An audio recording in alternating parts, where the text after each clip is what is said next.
মিনহা খালাকনাকুম, ওখান থেকেই তোমাকে সৃষ্টি করা হয়েছে। ওয়া ফিহা নুঈদুকুম, তোমাকে আবার ওখানে প্রেরণ করা হবে, ওখানে যেতে হবে। ওয়া মিনহা নুখরিজুকুম, ওখান থেকেই তোলা হবে। এই যে আল্লাহ আমাদেরকে জীবন দিলেন, আবার মরণ দেবেন, আবার জীবন দেবেন। পৃথিবীতে অনেক মানুষ আছে যে বিশ্বাস করে না যে আবার জীবন দেওয়া হবে, অথচ আজকে আমি পড়েছি যে অ্যাকর্ডিং টু সায়েন্স, বিজ্ঞান বলছে যে মানুষকে পুনরায় আবার হুবহু তার কপি পেস্ট যেভাবে সে ছিল সেইভাবে তাকে আবার আল্লাহ অবয়ব দিতে পারে। অ্যাকর্ডিং টু সায়েন্স আমাদের শরীরে একটা সেল আছে, স্টেম সেল। কি সেল? Stem cell. এটা একটা সেল। যখন মানুষ মারা যায়, মানুষের শরীরের একটা জিনিস অমর, যেটা কখনো মরবে না। কবরে যাওয়ার পরে আমাদের বিজ্ঞান বলছে 3 দিনের মধ্যে আমাদের শরীরে পোকা আসবে। এরপরে ওই পোকাগুলো বাইরের পোকাকে ইনভাইট করবে, ভয়ঙ্কর দুর্গন্ধ ছড়াবে, এবং 40 দিনের ভিতরে গোশত, মাংস, চর্বি, হাড্ডি সব মাটির সাথে বিলীন হয়ে যাবে, কিন্তু একটা সেল অমর রয়ে যাবে, যেটা according to science stem cell. ওই সেল থেকে ওই ব্যক্তির ক্লোন, কপি পুনরায় বানিয়ে ফেলা যাবে। একটু জোরে বলেন সুবহানাল্লাহ।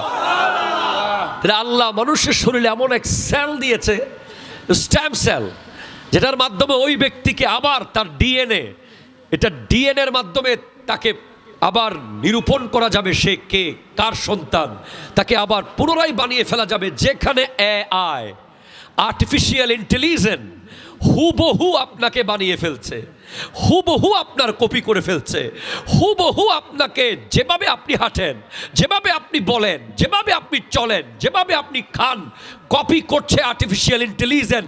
সেখানে যদি আর্টিফিশিয়াল ইন্টেলিজেন্স একটা মানুষকে হুবহু বানিয়ে ফেলতে পারে, তাহলে রব্বুল আলামিন অবশ্যই পারে। ঠিক কিনা জোরে কথা জোরে বলেন, ঠিক কিনা জোরে বলেন।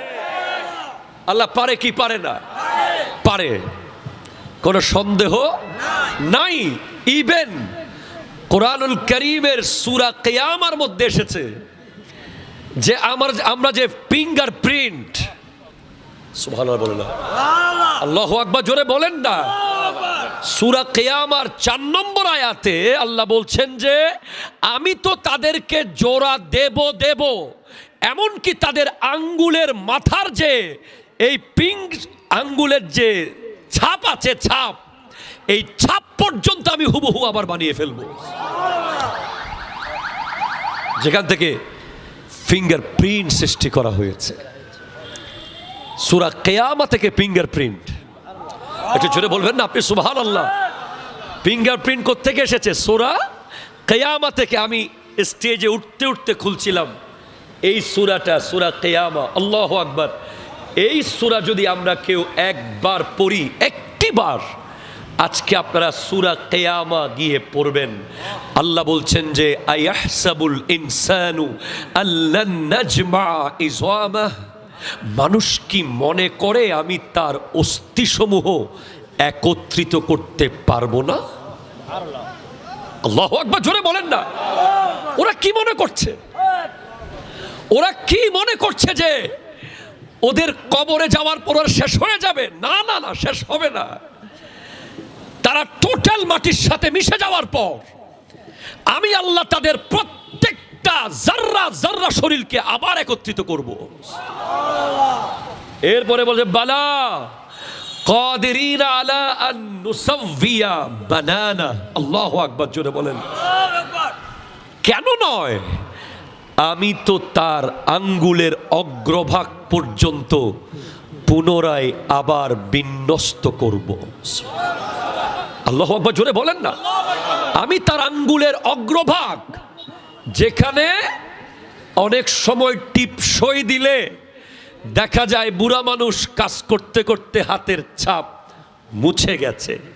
সৌদি আরব ওমরায় যাওয়ার সময়, দুবাই যাওয়ার সময় যখন ফিঙ্গারপ্রিন্ট দিতে হয়, পাসপোর্ট থেকে ছবি নিয়ে একটা জায়গায় সফটওয়্যারে ফিঙ্গার দিতে হয়, তখন একবার, দুইবার, তিনবার, 10 বার ফিঙ্গার পায় না, কারণ ওই প্রিন্ট মুছে গেছে। বেচারা কৃষি কাজ করতে করতে মুছে গেছে, বেচারা জমিতে কাজ করতে করতে মুছে গেছে, বেচারা সিএনজি চালাতে চালাতে মুছে গেছে, বেচারা কামারের দোকানে কাজ করতে করতে মুছে গেছে। আমার আল্লাহ বলছেন আমি তো পুরো বডি একত্রিত করতে সক্ষম। শুধু তাই না, তার হাতের যে ছোট্ট ছোট্ট এই যে দাগগুলো আছে, ফিঙ্গারে যে প্রিন্টগুলো আছে, আমি আল্লাহ ওগুলো একত্রিত করতে সক্ষম। আল্লাহু আকবার, জোরে বলেন না আল্লাহ আল্লাহ আল্লাহ আল্লাহ আল্লাহ আল্লাহ। এরপরেও বাল ইউরিদুল ইনসানু লিয়াফজুরা আমামা, এরপরেও মানুষ গুনাহ এমন ভাবে করছে যেন সে আগামী জীবনেও গুনাহ করবে। তার গুনার অবস্থা দেখে মনে হচ্ছে যে সে এমন ভাবে গুনাহ করছে যে সে কালকেও করবে গুনাহ, পরশুও করবে গুনাহ, তরশুও করবে গুনাহ। তার কাজ যেন গুনাহ করা। সে কেন বুঝতে পারছে না আমি তাকে গুলশান থেকে বানাই নাই, আমি তাকে ওই সুগন্ধা আবাসিকের সেই অ্যারিস্টোকেট ডুপ্লেক্স বাড়ি থেকে বানাই নাই। আমি আল্লাহ তাকে বানিয়েছি তার কবরস্থানের ভেতরে, ঝুপের ভেতরের মাটি থেকে। আল্লাহু আকবার, জোরে বলেন না। এবং সে সেখানে যাবে। আপনি জাস্ট চিন্তা করেন, একটা জেনারেশন ক্রিয়েট হচ্ছে নাওয়াডেজ। আপনি দেখতে পাচ্ছেন যে একটা জেনারেশন, আমাদের একটা জেনারেশন বর্তমানে ক্রিয়েট হচ্ছে যারা মনে করছে যে আমরা মরবো না। কথা জোরে বলেন, ঠিক কিনা জোরে বলেন। যারা মনে করছে আমরা মরবো না, যাদের 24 ঘন্টার ইন্টেনশন, যাদের সার্বক্ষণিক চিন্তা হলো হাসি, ঠাট্টা, মজাক, আনন্দ, এনজয়, বাইক, মোবাইল, ইন্টারনেট। কথা বলে না, ঠিক কিনা জোরে কথা বলে না, কথা বলে না, কথা বলে না। একটা জেনারেশন, প্লিজ আপনি হাসিয়েন না, আপনি একটু পরে হাসবেন না। আর আগামীকাল পর্যন্ত হাসেন কিনা সন্দেহ আছে। আমি এমন কিছু বলতে যাচ্ছি, আপনি চট্টগ্রাম থেকে ঢাকা যাবেন, আপনি অ্যাসালম মিস করেছেন, সৌদিয়াতে যাবেন। যুবক কাছে আসো, কথা শোনো, এখানে আসো। আপনি সৌদিয়া মিস করেছেন, গ্রিন লাইন ধরবেন। গ্রিন লাইন মিস করেছেন, আরো কত কত বাস আছে। এক এখান মোড়ে দাঁড়িয়ে থাকলে বহু বাস। আপনি দুবাই যাবেন, বিমান বাংলাদেশ এয়ারলাইন্স মিস করেছেন, আপনি চলে যাবেন এমিরেটসে। পান নাই, চলে যাবেন ইউএস বাংলাতে। কিন্তু আপনি জান্নাতে যাবেন, গাড়ি কিন্তু একটাই। কথা জোরে বলে না, ঠিক কিনা জোরে বলে না। একটাই গাড়ি জান্নাতের রাস্তায় যাচ্ছে, যেটার নাম আহলে সুন্নাত ওয়াল জামাত। একটা গাড়ি। আর ওই গাড়ির টিকিট কাউন্টার হলো গাউসিয়া কমিটি বাংলাদেশ।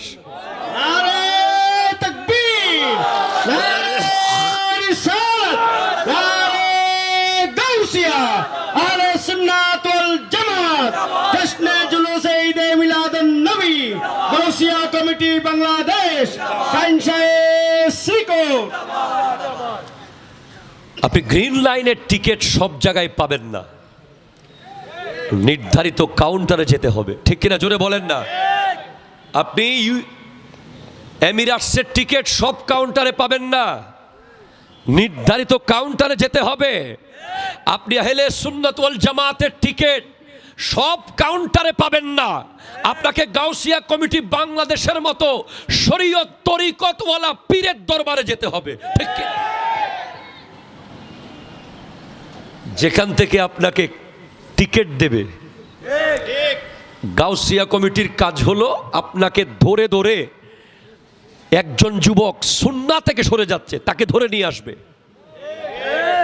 হাতে ধরে আনবে না, অ্যারেস্ট করে আনবে না, 10-12 জনে মিলে বেঁধে নিয়ে আসবে না, আধ্যাত্মিক ক্ষমতায় নিয়ে আসা হবে।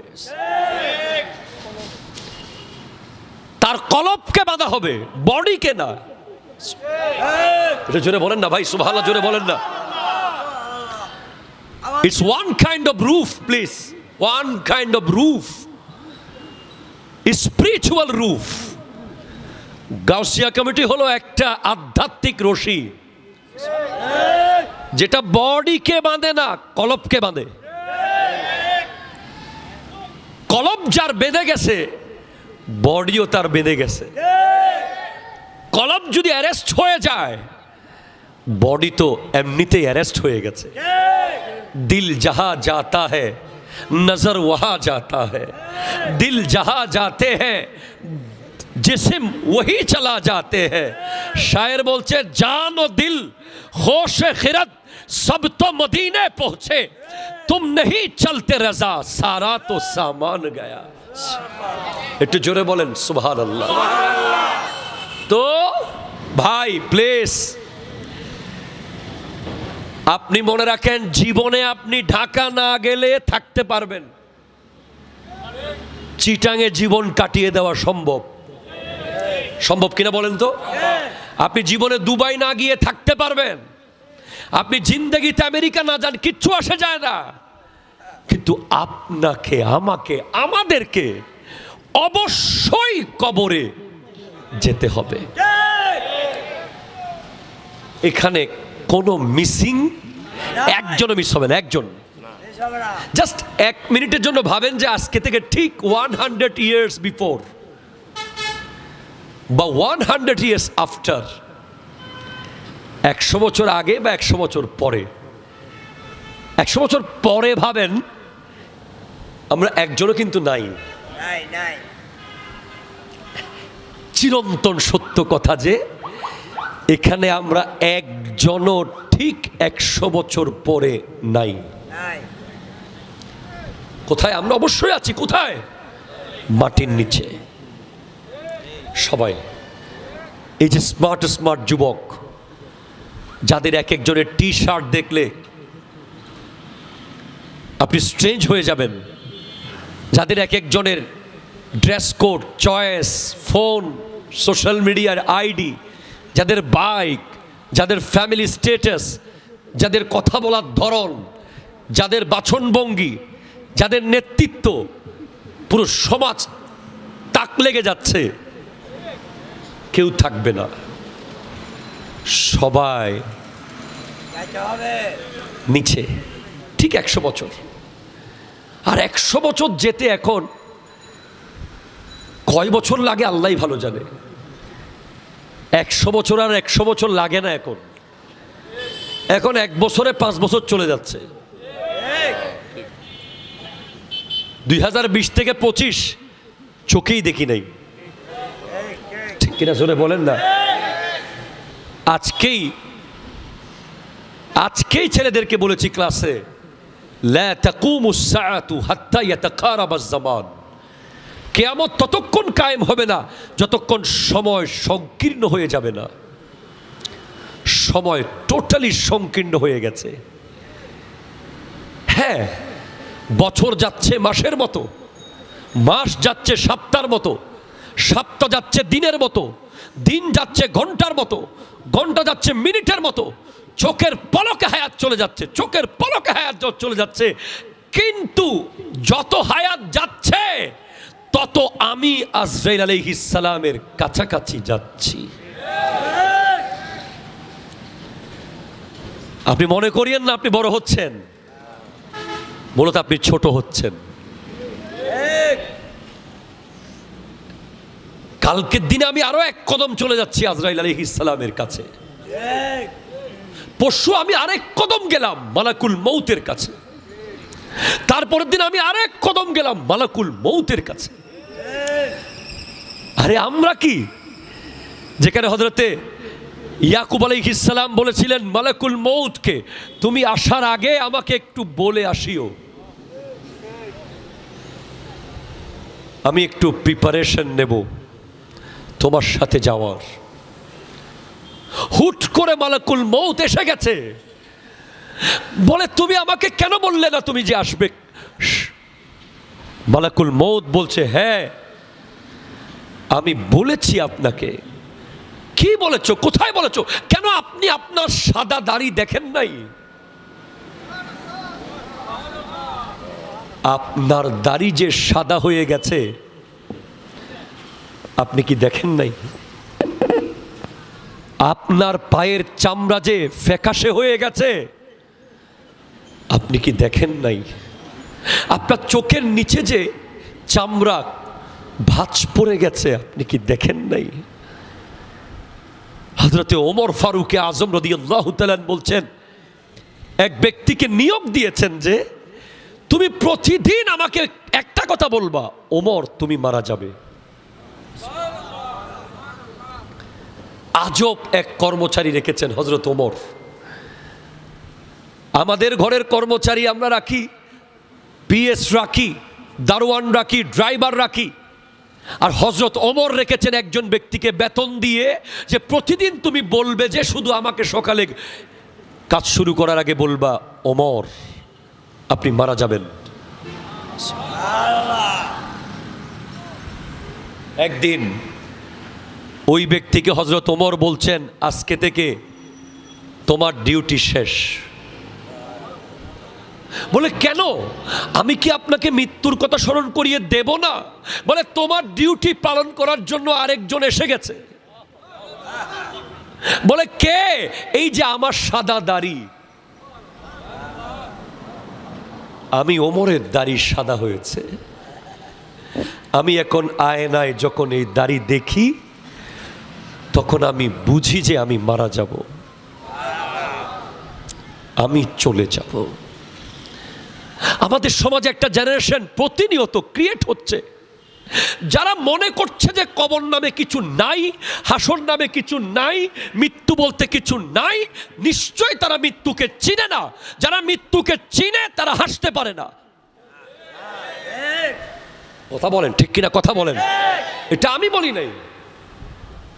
আপনি কিতাব খোলেন, আল মুনাব্বিহাত খোলেন, আল্লামা ইবনে হাজার আসকালানির কিতাব, যেখানে মূসা আলাইহিস সালাম আর খিজির আলাইহিস সালামের সফরের একটা ঘটনা লেখা আছে। খাজা খিজির একটা এলাকায় গিয়ে একটা ভাঙ্গা দেয়াল সোজা করে দিয়েছিলেন। ওই দেয়ালের নিচে কি ছিল? কোরআন বলছে ওয়া কানা তাহতাহু কানজুল লাহুমা ওয়া কানা আবুহুমা সালিহান। ওই দেয়ালের নিচে একটা সম্পদ ছিল দুই এতিমের। ওই এতিমের বাবা ছিল নেককার। তো নেককার বাবা কি রেখে গেছে এতিমের জন্য, এটা ব্যাখ্যা দিচ্ছেন হযরত উসমান যুন্নুরাইন রাদিয়াল্লাহু তাআলা। বলে ওখানে ছিল লৌহুম মিনাজ যাহাব, স্বর্ণের একটা প্লেট। আরে স্বর্ণের প্লেট এত দামি কি নিয়ামত হয়ে গেছে? স্বর্ণ তো ঘরে ঘরে আছে, দোকানে দোকানে আছে। বলেন না, মাকতুবান ফিহা সাবাতু আস্তুরিন, যেখানে 7টা লাইন লেখা ছিল আরবিতে। হাই হাই হাই, মাকতুবুন ফিহি সাবাতু আস্তুরিন, যেখানে 7টি লাইন লেখা ছিল। তার মধ্যে একটা লাইন ছিল আজিবতু লিমান আরিফাল মাউতা ওয়া হুয়া ইয়াদহাকু। আমি তাজ্জব হয়ে যাই যে মৃত্যুকে চিনে, যে কাফন পরাতে দেখেছে, যে দাফন করতে দেখেছে, যে মানুষকে গোসল করাতে দেখেছে, যে কবরে রাখতে দেখেছে, যে মাটি দিতে দেখেছে, যে কবরের উপরে বাঁশ দিতে দেখেছে, যে মাটি দিয়ে পুঁতে ফেলতে দেখেছে, সে হাসে কিভাবে?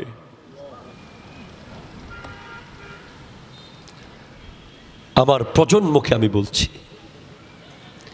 আপনি কোরআনের পরদে পরদে পড়েন, সূরা কিয়ামা পড়েন, সূরা গাশিয়া পড়েন, সূরা কারিয়া পড়েন, সূরা আদিয়া পড়েন, সূরা হাক্কা পড়েন। সূরা কারিয়া আল্লাহ বলছেন আল কারিয়াতু মাল কারিয়া, ঠক ঠককারী। আমরা বাসায় গিয়ে দরজায় নক করি এভাবে,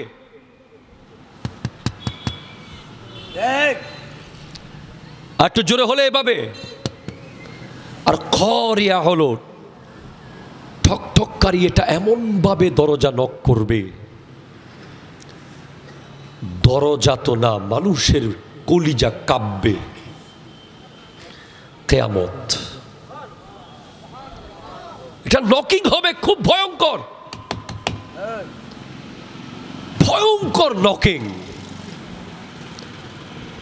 আপনার বন্ধু নক করলে দরজা না খুলে থাকতে পারেন, প্রতিবেশী নক করলে না খুলে থাকতে পারবেন, কিন্তু কিয়ামত যখন নক করবে, আল কারিয়া মাল কারিয়া ওয়া মা আদরাকা মাল কারিয়া। কারিয়া কি আপনি জানেন? ইয়াউমা ইয়াকুনুন নাসু কাল ফারাশিল মাবথুস, যেদিন মানুষ হবে পতঙ্গের মতো উড়বে, পাখি পোকার মতো পোকা। এই মানুষ আবার কি নিয়ে অহংকার করে, এই মানুষ আবার জুলুম করে, এই মানুষ আবার সুদ খায়, এই মানুষ আবার ঘুষ খায়, এই মানুষ আবার জাগা মেরে দেয়, এই মানুষ আবার মানুষ হত্যা করছে। যারা পোকার মতো উড়বে। ওয়াতাকুনুল জিবালু কালইহনিল মানফুশ, আরে মানুষ কি পাহাড় পর্যন্ত তুলার মতো উড়তে থাকবে। হ্যাঁ, আমি আমার প্রজন্মকে বুঝাই, first of all we have to face মালাকুল মউত। মালাকুল মতের ফেসিংটা কেমন আমরা তো দেখি নাই, কোরআন হাদিসে যতটুকু পড়েছি। আল্লাহু আকবার বলেন। আমার নবীজি একবার এক জানাজা শেষ করে অথবা জানাজার অপেক্ষায় সাহাবায়ে কেরাম নবীজির সামনে বসা, এমন ভাবে নবীজির সামনে সাহাবারা বসেছে মনে হচ্ছে কতগুলো পাথর মাটিতে পড়ে আছে। কারণ যেই কথা নবীজি বলতে যাচ্ছেন, এটা এমন কথা, এমন ইতিহাস, এমন বৃত্তান্ত নবীজি দিবেন এখন, যেটা শোনার জন্য সাহাবারা একেবারে চুপচাপ, নীরব, নিস্তব্ধ। আমার নবীজি জানাচ্ছেন কিভাবে জান কবজ হয়। আপনাদেরকে আমি বলছি, আপনারা মাঝে মাঝে ইমাম গাজালির কিতাব দাকাইকুল আখবার পড়বেন। ওখানে ইমাম গাজালি লিখেছেন মৃত্যু কত বড়, মৃত্যু জিনিসটা কেমন, যেটাকে আল্লাহ বানিয়ে ৭০,০০০ পর্দার ভিতরে লুকিয়ে রেখেছিলেন। এরপরেও মৃত্যুকে যেখানে লুকিয়ে রাখা হয়েছে, ওই দিক দিয়ে ফেরেশতারা হেঁটে যাওয়ার সময় এমন ভয়ঙ্কর আওয়াজ শুনতো যে ফেরেশতারা ভয় পেয়ে যেত। পরে যখন মৃত্যুকে ওপেন করা হলো, এটার বিশালত্ব এমন ছিল যে ফেরেশতারা বেহুশ হয়ে পড়ে গেছে মৃত্যুর অবয়ব দেখে। আল্লাহ আজরাইল আলাইহিস সালামকে বলছেন, এটার দায়িত্ব তোমাকে দিচ্ছি। আল্লাহ, আমি কিভাবে পারবো? এত বড়, এত বিশাল, এত ভয়ঙ্কর, এটাকে আমি কিভাবে কন্ট্রোল করব? আল্লাহ বলছেন, সে ব্যবস্থা আমি আল্লাহ করব। এজন্য আমাদেরকে কোনো একটা ওসিলায় মত দেওয়া হয়। আমার নবী বলছেন, যারা নেককার আল্লাহওয়ালা, যাদের জীবনে তাকওয়া ছিল, যারা সকাল সন্ধ্যা আল্লাহকে ভয় পেত, যারা হালাল খেয়েছে, যাদের মুখ কখনো মিথ্যা বলে নাই, যাদের চোখ কখনো অশ্লীল কোনো কিছু দেখে নাই, যাদের কান কখনো কোরআন সুন্নাহর বাইরে শুনে নাই, যারা নেককার, তাদের জান কবজ করার জন্য জান্নাতের কাফন নিয়ে হাজির হবে মৃত্যুর ফেরেশতা। একটু জোরে বলেন ভাই সুবহানাল্লাহ।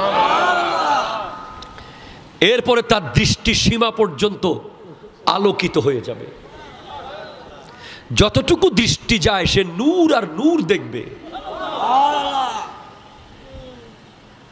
এবং একজন নেককার ব্যক্তি যেদিন মারা যাবে পুরো পৃথিবী সেদিন জুলুস করে, ফেরেশতারাও জুলুস করে।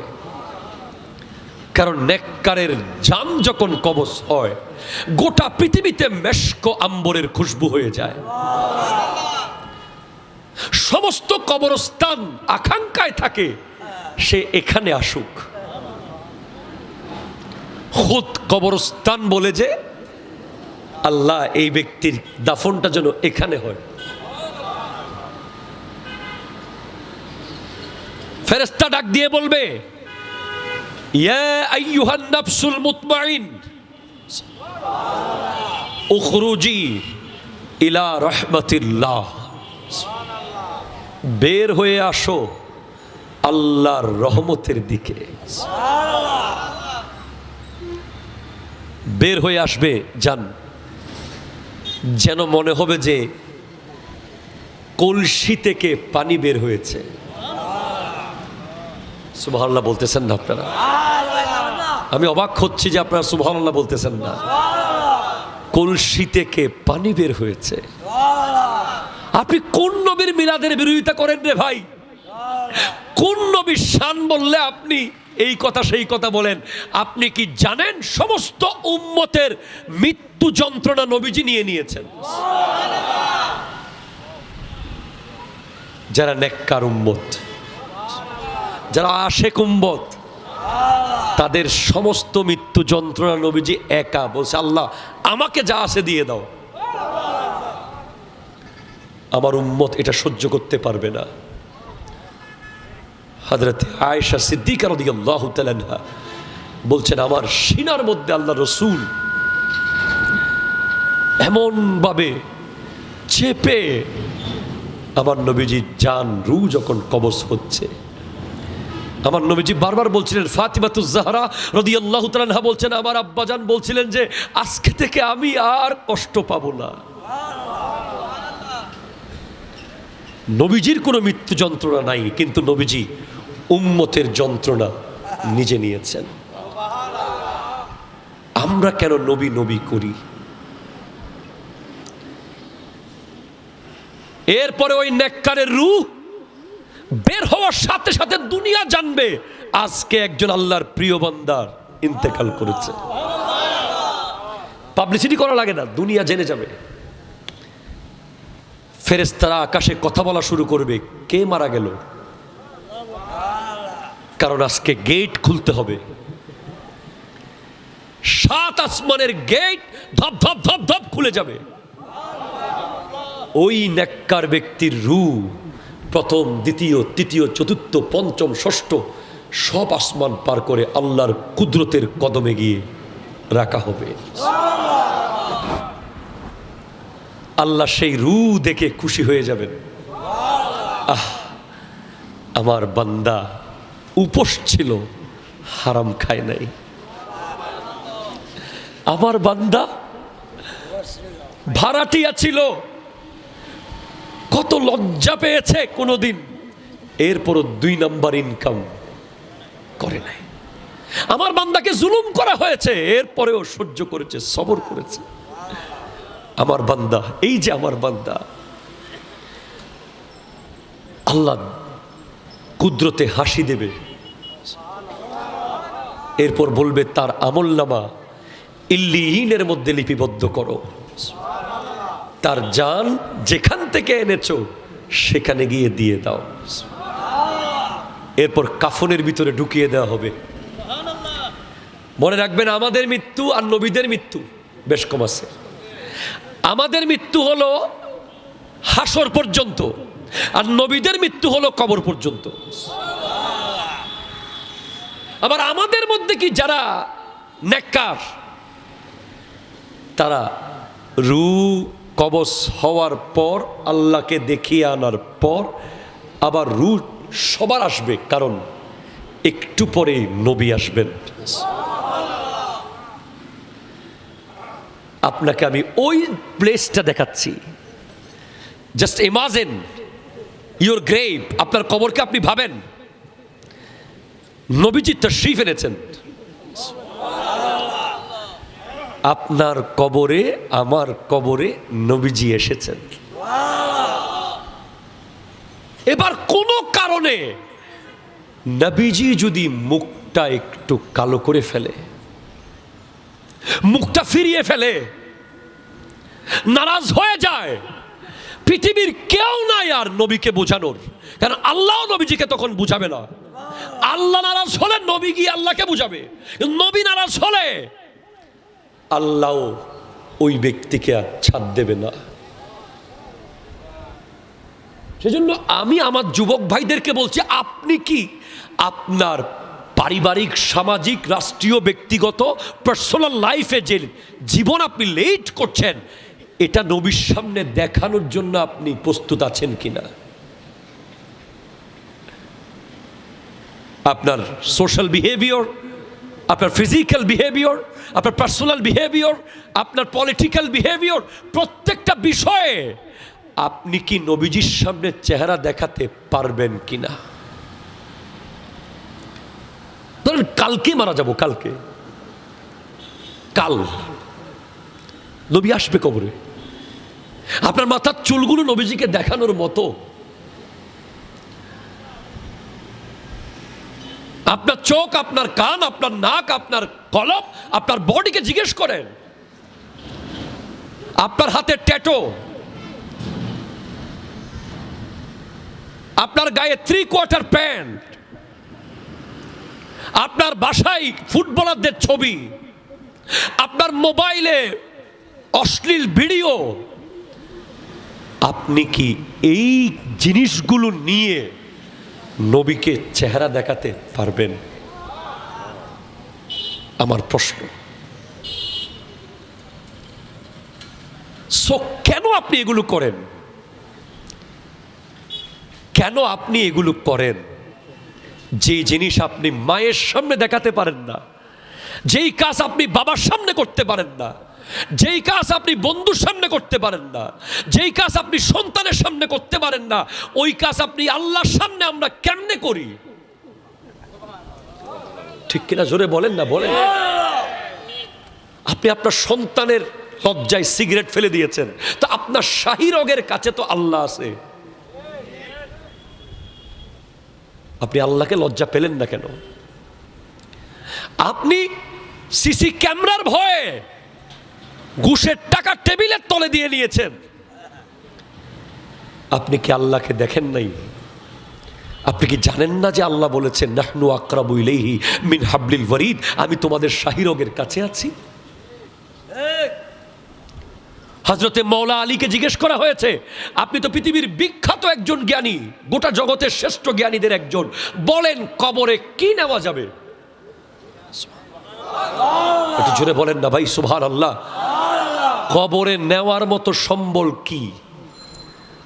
আমার R15 কি কবরে নিতে পারবো? আমার iPhone 17 কবরে নিতে পারবো? আমার লট্টো ব্র্যান্ডেড ড্রেস কোড কবরে নিতে পারবো? আমার ঘরে সানগ্লাস কবরে নিতে পারবো? আমার ডুপ্লেক্স বাড়ি কবরে যাবে না, ঠিক কিনা জোরে কথা বলেন। কবরে একটা জিনিস যাবে যেটা ধরা যায় না, যেটা দেখা যায় না, যেটার কালার বলা যাবে না, সেটার নাম হলো তাকওয়া। তাকওয়া, তাকওয়া। হযরতে মওলা আলী বলেছেন তাকওয়া খায়রু জাদিন, কবরে নেওয়া সবচেয়ে দামি সম্পদ হলো তাকওয়া। আর এটাই হুজুর কিবলা বলেছেন, वो काम करेंगे जिससे अल्लाह रसूल राजी हो, वो काम नहीं करेंगे जिससे अल्लाह रसूल नाराज हो। আপনি শত শত বাইকের মালিক, কিন্তু এখন আপনি কবরের সামান জোগাড় করতে পারেন নাই। আপনি শত শত ল্যান্ড ক্লোজারের মালিক, আপনি শত শত আইফোনের ফ্যাক্টরির মালিক, আপনি শত শত বাড়ির মালিক, আপনার কাছে শত শত দুনিয়াবি সম্পদ আছে, কিন্তু কবরের সম্পদ নাই নাই নাই। সেটা হলো তাকওয়া। আর তাকওয়াটা কেমন, আমার কাছে আছে কিনা কেমনে বুঝবো? যখন দেখবেন যে কোনো কিছু খেতে যাচ্ছেন, মনে হচ্ছে আল্লাহ দেখতেছে, ধরছি আল্লাহ দেখতেছে, যাচ্ছি আল্লাহ দেখতেছে, বলছি আল্লাহ দেখতেছে, আল্লাহ দেখছে আল্লাহ দেখছে আল্লাহ দেখছে বলে ফেরত আসছে। যদি চলে আসতে পারি, এটাই তাকওয়া। পুলিশের ভয়ে না, আল্লাহর ভয়ে। সেনাবাহিনীর ভয়ে না, আল্লাহর ভয়ে। আর জোরে বলেন ভাই সুবহানাল্লাহ। এরপরে নেককার ব্যক্তির রূহ যখন তার কবরে ফিরিয়ে দেওয়া হবে, তাকে প্রশ্ন করা হবে, মা কুনতা তাকুলু ফি হাক্কি হাদার রাজুল মুহাম্মাদিন সাল্লাল্লাহু আলাইহি ওয়াসাল্লাম।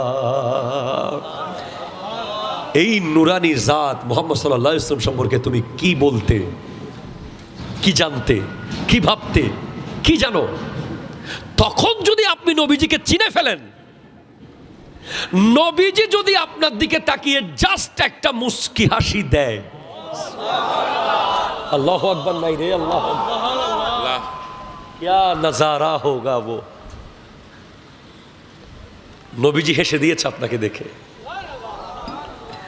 আল্লামা গাজী শেরে বাংলাকে জিজ্ঞেস করেন, গোটা জিন্দেগি কেন এত কষ্ট করলেন? নবী নবী নবী করে 14টা মামলার আসামি হয়ে কবরে গেলেন। উত্তর আসবে, নবী যেন একটু মুস্কি হাসে।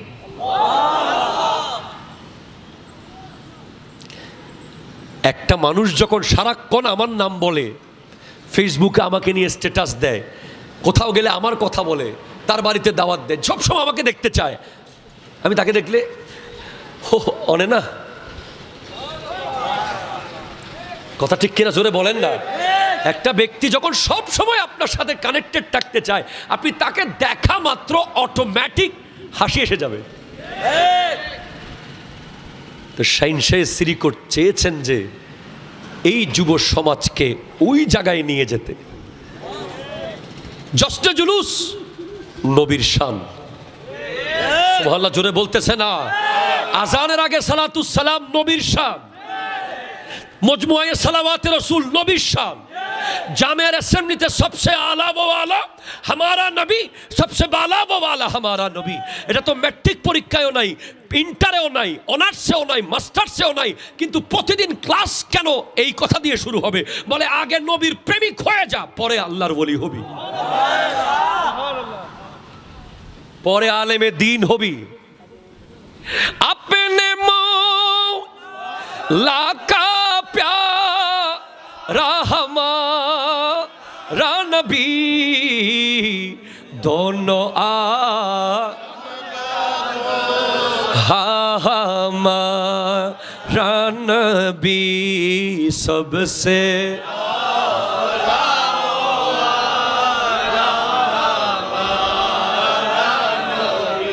আপনি দেখাইতে পারবেন না দাখিল পরীক্ষায় যে সবসে আলা ও আলা হামারা নবী এটা কার লেখা বা এটা কি। আলিমে ফাজিলে কামিলে কোনো সিলেবাসে নাই, কিন্তু জামেয়া কিয়ামত পর্যন্ত শুরু হবে সবসে আলা বলে বলে, হামারা নবী বলে বলে। কেন? আগে নবীকে চিনো, তারপরে হুজুর হইও। নবী না চিনে হুজুর হইলে আবু জেহেল হয়ে যাবা। কথা জোরে বলেন না, ঠিক কিনা? আবু বকর সিদ্দিক আকবর হয়েছে নবী চিনার কারণে, আর আবুল হেকম আবু জেহেল হয়ে গেছে নবী না চিনার কারণে।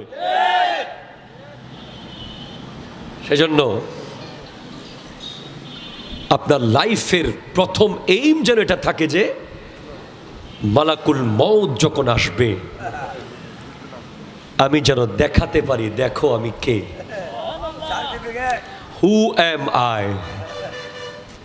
আমার সার্টিফিকেট বরাবর আছে, যেটা তেলাপোকা কাটতে পারে নাই, ইঁদুর কাটতে পারে নাই, উই পোকা কাটতে পারে নাই। আল্লাহ বলেছে কুনতুম খায়রা উম্মাতিন, তোমরা শ্রেষ্ঠ উম্মত, আল্লাহ এত বড় সনদ কেন দিলা? আমি এমন কি করে ফেলেছি? না, তোদের কারণে না, তোদের নবী সেরা তাই তোরা সেরা। আমাদের ভিতরে তো কত বেনামাজি, কত গুনাহগার আছে, এরপর আমরা কেন সেরা হয়ে গেলাম? কোরআন কেন আমাদের সেরা বললো? বলে না, তোদের নবী সেরা তাই তোরাও সেরা। আমি এই সার্টিফিকেট কাল আজরাইল আলাইহিস সালাম যখন আসবে দেখাবেন, দেখো সার্টিফিকেট ছিঁড়তে দিই নাই। সুদ খাইলে ছিঁড়ে যেত, গীবত করলে ছিঁড়ে যেত, জুলুম করলে ছিঁড়ে যেত, 2 নম্বরই মাল বিক্রি করলে ছিঁড়ে যেত, ছিঁড়তে দিই নাই। নাও বরাবর আছে আছে, বাস রু কবজ হবে, কলসি থেকে পানি। এরপরে যখন আপনি নবীজিকে চিনে যাবেন কবরে, নবী যখন আপনাকে চিনে যাবে, ওয়াল্লাহ সহিহ মুসলিমের হাদিস, ফেরেশতা এসে বলবে দেখো এটা তোমার জাহান্নামের বরাদ্দ জায়গা। আবদালাকাল্লাহ, আল্লাহ বদলিয়ে দিয়েছে জান্নাতে। তোমার জন্য এটা জাহান্নামে বরাদ্দ ছিল, বরাদ্দ, তোমার জায়গা জাহান্নামে বরাদ্দ ছিল, এটাকে আল্লাহ জান্নাত বানিয়ে দিয়েছে। আমি জিজ্ঞেস করবেন কেন? কোন কারণে? নবীকে চিনার কারণে।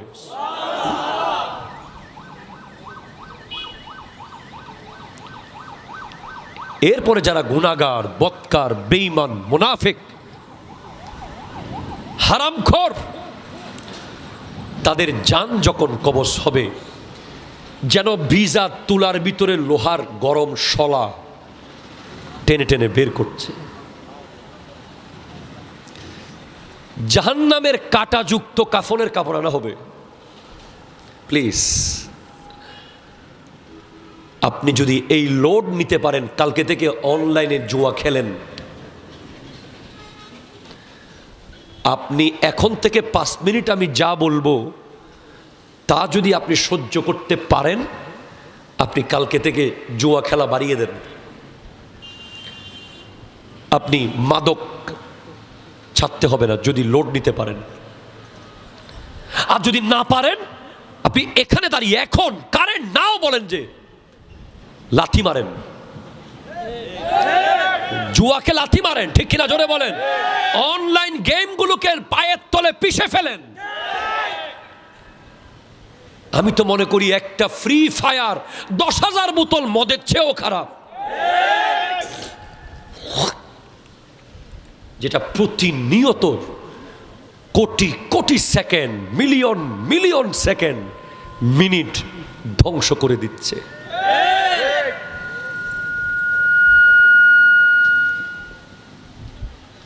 জাহান্নামে ফেরেশতা আসবে, জাহান্নামের কালো কসকসে কাঁটাযুক্ত কাপড় নিয়ে, আর ওই ফেরেশতার চেহারা দেখলে মানুষ আর বাঁচবে না, এত ভয়ঙ্কর। যে চেহারা দেখে কোনো মানুষ দাঁড়িয়ে থাকতে পারবে না, এত ভয়ঙ্কর, এত ভয়ঙ্কর, এত ভয়ঙ্কর। আসার পরে শরীরের প্রত্যেকটা রগ দিয়ে রু বের করা হবে। মনে হবে যে পৃথিবীর সব পাহাড় তার গায়ে আসতেছে,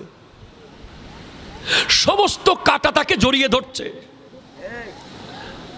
সমস্ত সাগরের বড় বড় ঢেউ তার গায়ে আসতেছে। প্লাস দিয়ে নখ খুলে ফেললে, টেনে টেনে প্লাস দিয়ে নখ খুলে ফেললে যেরকম অবস্থা, এর চেয়ে আরো মারাত্মক ওই জান কবজ। এমন দুর্গন্ধ ছড়াবে, গোটা দুনিয়া গন্ধ গন্ধ গন্ধ হয়ে যাবে। ফেরেশতারা লানত দিবে, পশু পাখিরা লানত দিবে, কোন বদবক্ত মারা গেছে, দুনিয়া দুর্গন্ধ হয়ে গেছে। এরপরে ওই রু যখন ফেরেশতারা নিতে চাইবে আকাশের দিকে, আসমানের গেট বন্ধ, যাবে না। অলরেডি তার কবরে আগুন সে দেখতে পাবে, এখনো তাকে কবরের দেওয়া হয় নাই, আগে থেকে দেখবে কবর আগুনে জ্বলছে। খুফরাতুম মিন খুফরিন নিরান, জাহান্নামের গর্ত হয়ে গেছে কবর।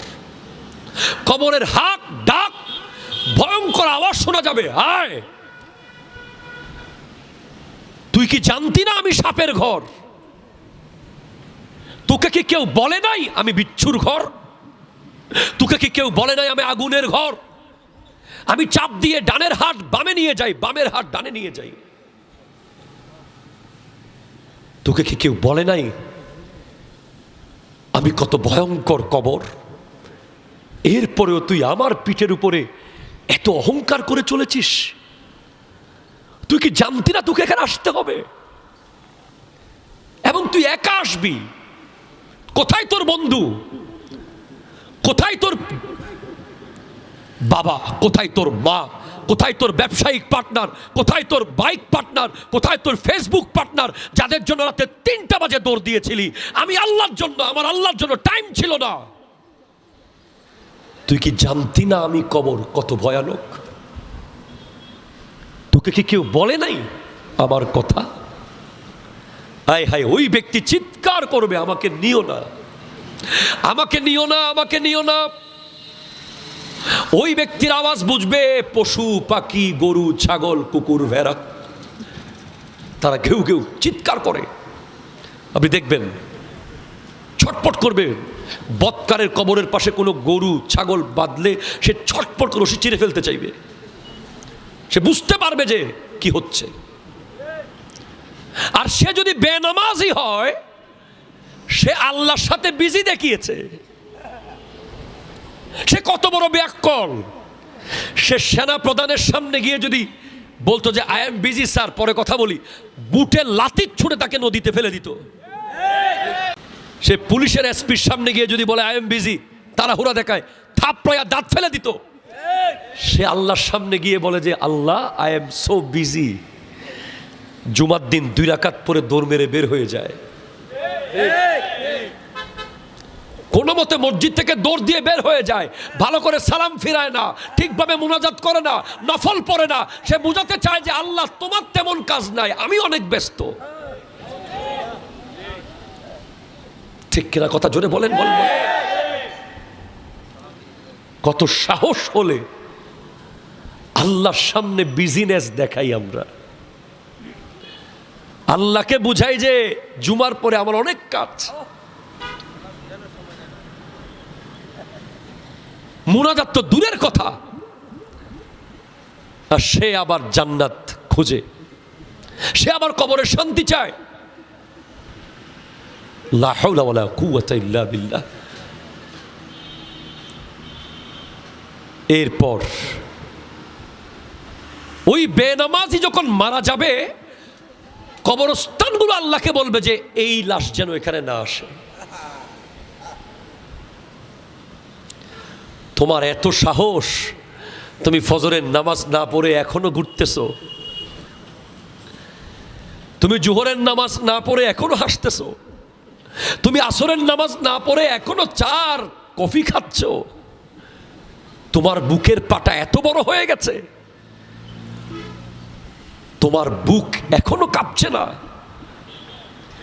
তুমি জাস্ট মরো, তোমার রুটা কবজ হোক, তারপর তুমি বুঝতে পারবা এ পৃথিবী কি, কবর কি, হাসর কি। জাস্ট বাস। সবকিছুর মূল কথা হলো ওয়ানিবু, ফেরত আসো। Just you turn yourself. এই মুহূর্তে তুমি যেখানে আছো সেখান থেকে ইউ টার্ন করো। তুমি জানো অফিসিয়ালি তুমি কোথায় আছো, তোমার বন্ধুদের সাথে তুমি কোথায় আছো, স্কুলে তুমি কোথায় আছো, কলেজে তুমি কোথায় আছো, সেখান থেকে তুমি এখন ইউ টার্ন করো, আল্লাহর দিকে ফিরে আসো। ওয়াসলিমু লাহু, আত্মসমর্পণ করো আল্লাহর কাছে। মিন ক্বাবলি আইয়াতিয়াকুমুল আযাব, আযাব আসার আগে ফেরত আসো। সুম্মা লা তুনসারুন, আযাব যদি চলে আসে তোমাকে বাঁচানোর আর কোনো কিছু থাকবে, কেউ বাঁচাতে পারবে না। ভাই আমার, রাত 12:30 হয়ে গেছে। আমার মূল কথা হলো যে আমরা মরে যাব। আমাদের উচিত আমাদের মোবাইল, যেটা আমরা প্রতিদিন স্ক্রিন দেখি, আছে না মোবাইল সবার হাতে? আছে কি নাই? কথা বলেন, আছে কি নাই? আছে। আমরা ওই স্ক্রিনে একটা লাইন ওয়ালপেপার হিসেবে লিখে রাখবো, আমি মরে যাব। কি লিখবো বলেন তো? আমি মরে যাব, আমি মরে যাব, আমি মরে যাব। তাও যদি না হয় যে বিছানায় আপনি ঘুমান, সেই বিছানার দেয়ালে লিখে রাখেন আমি মরে যাব। আপনি যে অফিসে কাজ করেন ওই অফিসের ডেস্কে লিখে রাখেন আমি মরে যাব। আপনি যেখানে যেখানে দিন কাটান ওখানে লিখে রাখেন আমি মরে যাব। এই একটা লাইন আপনাকে শত শত গুনাহ থেকে সেভ করবে। যে ব্যক্তি নিশ্চিতভাবে জানে আমি মরে যাব, সে এই পচা নোংরা এই লোভনীয় দুনিয়ার দিকে মন দেয় না, সেটাকে লাথি মারে। কারণ পৃথিবীর কোনো নবী, কোনো ওলি এখানে মন দেয় নাই, তারা এখানে কোনো মনোযোগী দেয় নাই। তারা যখন দেখছে যে এখান থেকে ছুটতে পারছে না, তারা পাহাড়ে চলে গেছে, পর্বতে চলে গেছে, গুহায় চলে গেছে। আপনি কি ভাবতে পারেন শেখ সুলতান সৈয়দ আব্দুল কাদের জিলানী রহমতুল্লাহ আলাইহি 11 বছর পাহাড়ের চূড়ায় শুধু আল্লাহ আল্লাহ করেছেন? 15 বছর এক রাকাতে 15 পারা করে কোরআন শরীফ পড়েছেন, 2 রাকাতে 30 পারা। আর আপনার মসজিদে আপনার ইমাম সাহেব যদি একটু লম্বা কেরাত পড়ে, আপনি পরক্ষণেই কমপ্লেইন করেন হুজুর বেশি লম্বা হয়েছে। জানি না আমার বক্তব্য আপনাদেরকে ফেরাতে পারবে কিনা, তবে আপনি মনে রাখবেন, আপনি যদি শাহবাগের মোড়ে এখন যান, গন্ডগোল পান, আপনি আফসোস করে বলবেন যে আমি যদি নিউজ দেখে আসতাম সমস্যায় পড়তাম না। আপনি যদি এখন নিউ মার্কেটের মোড়ে গন্ডগোল পান, আপনি আফসোস করবেন আমি যদি ফোন করে আসতাম সমস্যায় পড়তাম না।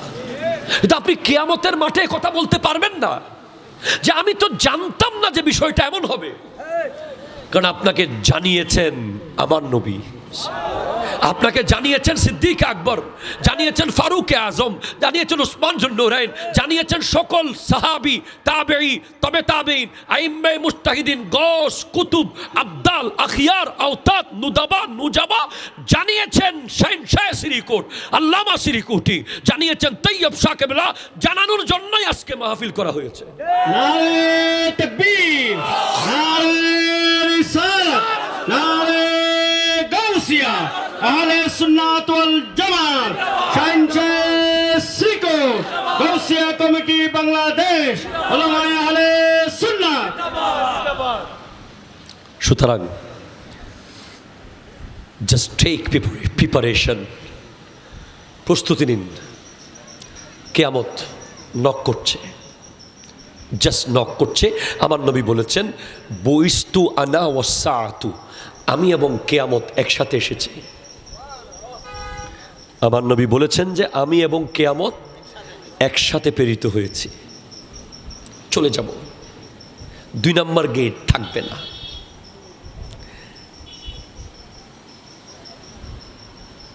এটা কি, কোন জায়গা বলে যে টেকনিক্যালের মোড় থাকবে না, বসুন্ধরা সিটি থাকবে না, গুলশান থাকবে না, সুগন্ধা থাকবে না, চান্দগাঁও থাকবে না, কিচ্ছু থাকবে না। এক ফু দেওয়ার সাথে সাথে সব পতঙ্গের মতো উঠতে থাকবে, তুলার মতো।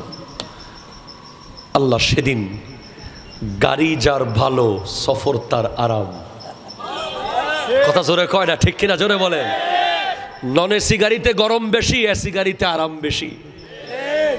সেই গাড়ি জোগাড় করেন। গাড়ি যদি ভালো হয় সফর খুব আরাম হবে। ওই গাড়ির নাম আহলে সুন্নাত ওয়াল জামাত। আর ওই গাড়ির টিকিট বিক্রি হচ্ছে গাউসিয়া কমিটি বাংলাদেশের অফিসে। কিনে নেন। আমরা জান্নাতের টিকিট বিক্রি করতেছি না, আমরা জান্নাতে যাওয়ার গাড়ির টিকিট বিক্রি করতেছি। আল্লাহ পাক আজকের মাহফিলকে কবুল করুক।